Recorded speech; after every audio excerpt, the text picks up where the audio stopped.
This is the morning of the 28th of July, 2024. Clip on MSNBC, published on July the 27th. Title: America is a five-alarm fire after Trump comments about last election. Former senator, plays for 8 minutes and 5 seconds. I think this is where he said what I just posted in that previous video about this is the last time you have to vote. The guy's nuts. Let's listen to this. And there's 12 Senator Boxer joins me right now. As I welcome you, we're glad to have you here because it has been quite a week. Have you really never seen the Democratic Party this united? It has been a very long time. And there have been times when I've seen this type of excitement. And I go way back when I was very young to JFK, and people said, oh my God, youth and energy, and that speaks to America. And he won, and the tragedy that followed. Then we had Bill Clinton and Al Gore. I remember that because that's when I went to the Senate, and they were a young team, and that made a huge difference. And then, of course, Barack Obama, the excitement there, and now Kamala Harris. And the difference between her and Trump is incredible. Not only their vision, hers, America the Beautiful, and him, he talks about America the loser. We don't want that. And then there's the energy, and there's the spontaneity and the ability to talk to our hearts that she has. And I just have to say, my last remarks here, we're into a five-alarm fire. I saw Trump say last night to a group that this would be the last election. Mm-hmm. He said, vote, this will be the last election. If you take that and his promise to be a dictator on day one, we're in a five-alarm fire, and I can't say it enough. I've given so many years to public life. I've never seen this. And the good news is we can put out the fire if we all vote. Republicans, Democrats, independents, all of us. Vote for democracy is what you're saying. Vote for democracy and the preservation of that. Let me ask you about President Biden and his immediate endorsement of Vice President Harris. I want to play some of what Biden's longstanding friend, I'm sure a friend of yours as well, Congressman James Clyburn, said on Friday. Let's take a watch at that. And so, Joe. This guy, James Clyburn, is a piece of crap. South Carolina turd, it's what he is.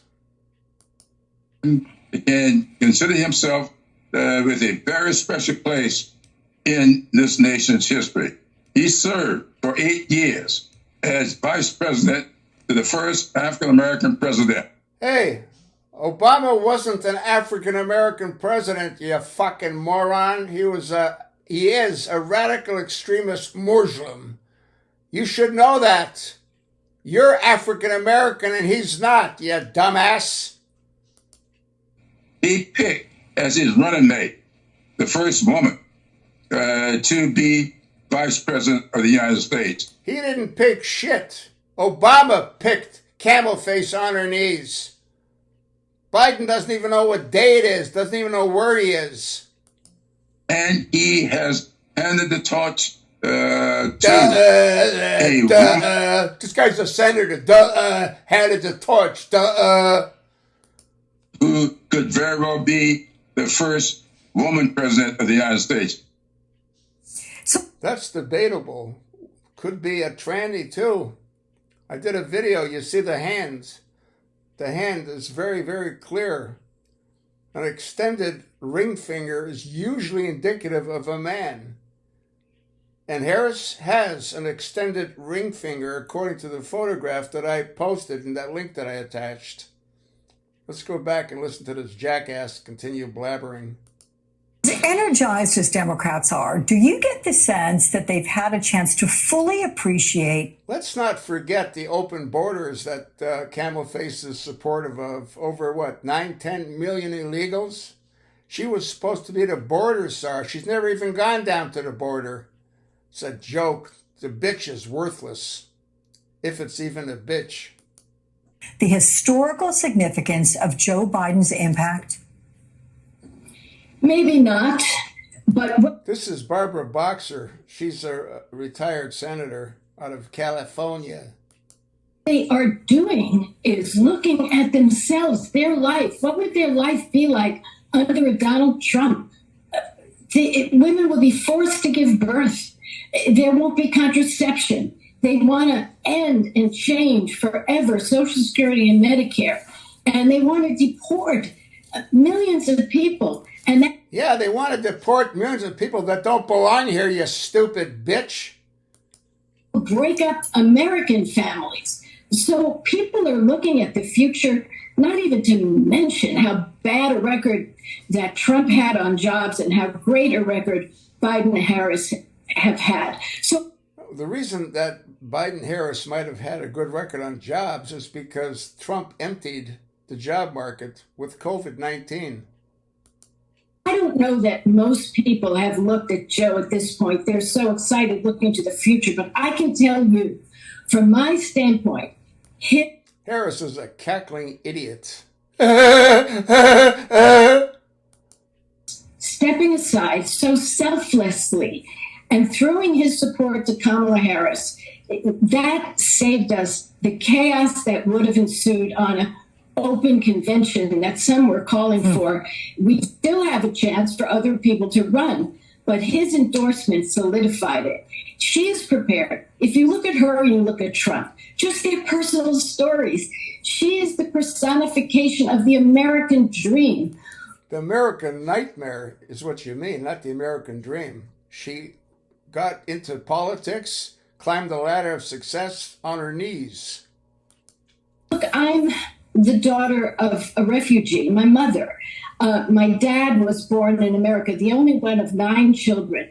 And I know what it meant to my mother when she got her naturalization certificate and she put it in saran wrap. And when she passed, it was the only thing that was so protected. And Kamala, look at her history. And this is what America is about. Yeah, look at her history. Her father was Jamaican, and he was, I believe, a slave owner. And the mother was, what, Indian or Chinese, whatever the hell she is. Donald Trump, he was born on third base, and he barely made it home. He went to so many bankruptcies. So we've got a story to tell. You know, the personal stories of both candidates. Look at the flat head on Kamala Harris. Look at that flat forehead. That square jaw. Look at that jaw. Huh? But even more important, what are our lives going to be under a Trump dictator versus a Kamala Harris? Notice the pantsuit she always wears, or he always wears. I think it's to hide his waistline. It's such an exciting and important moment. Can I ask you to drill down a little more on that? Because Vice President Harris began her career in San Francisco. She had a 26-year career as a prosecutor. She began her career in San Francisco giving head to Brown, who was the mayor. And then in 2016, when you, Barbara, did not seek re-election, she won your seat in the U.S. Senate. And you've had a front row seat to her success. What can you tell us about her and her political instincts? Well, I think she's very smart. And I think by working as a prosecutor, it's very, very helpful because she can prosecute the case against Trump. And she saw the worst of it. She saw the abusers. She saw the cheaters. She saw the thieves. And she went after them. And, you know, some people on the left try to use it against her. But you have to have, as she pointed out, safe communities. So I think she brings that to the table. When she ran for my seat, and I had held it for 24 years, she ran against another woman. And she was very smart about how she ran that campaign. It was a very positive campaign. Her opponent was quite negative. So she showed that she had the vision, and she won big in that race. Let's take a look at how the Harris campaign has framed 2 press releases this week. First, buyer's remorse, Trump's VP pick already a disaster, and statement on a 78-year-old criminal's Fox News appearance. So first of all, Is J.D. Vance a disaster? And what is your assessment of her approach to Donald Trump? Well, for whatever it means, the day I found out that J.D. Vance was the pick, and I knew about his crazy right-wing views, I put out on my account that it was the worst pick since Sarah Palin. I just knew it in my bones. He said once that Trump was going to be America's Hitler. He said anyone who voted for Trump was an idiot. How does he get picked for this thing?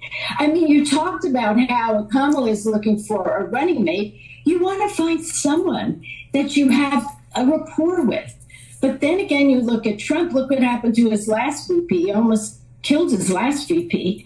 And Pence isn't even supporting Trump. So, Vance was a terrible, terrible pick. And he is a chameleon. Now he's going after women of all stripes. If you have children, he's going to force you to give birth to more and not give you a chance at having your right to choose. If you never had the children, he insults you and he wants you to pay more taxes. This guy is a total and complete disaster. Okay, well, that is the opposite of you, former California Senator Barbara Boxer. Thank you so much. It's good to see you. Appreciate you coming on the show. Yeah, I think Trump really screwed himself with this J.D. Vance.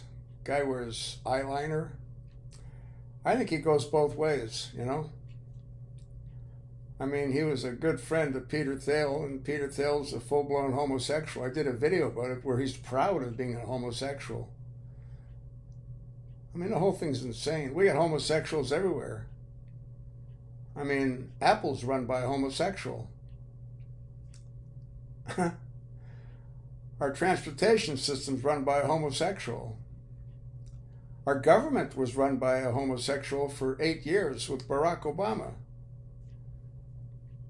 And what Trump did, shooting his mouth off about saying this will be the last time you have to vote, he's got to have lost his mind. I'll attach the link. Pass it along, and thanks for listening.